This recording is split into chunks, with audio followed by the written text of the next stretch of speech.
Repair is an act of love and requires humility and our admission to all things that are wounded. It requires courage to open what would rather be numb.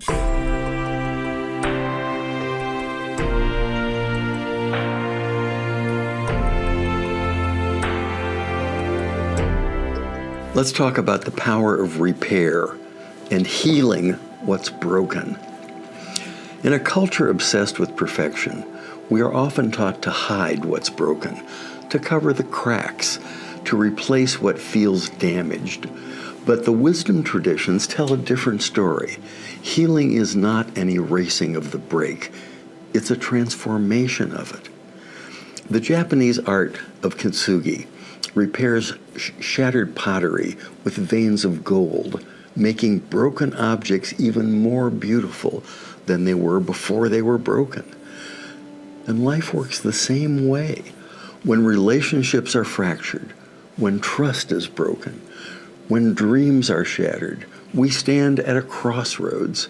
We can discard what hurts, or we can repair with gold.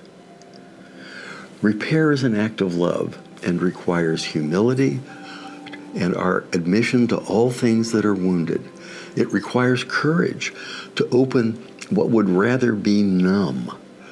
And it requires faith to believe that wholeness is still possible even after the breakage. Sometimes what is required is that we become stronger, more tender, more honest, even more complete than we ever were before these things happened. Scars are not shameful. They are the maps of our becoming. To repair is to declare that brokenness is not the end of the story, that beauty can rise, not despite the cracks, but because of them. If you enjoyed this video, subscribe to my channel.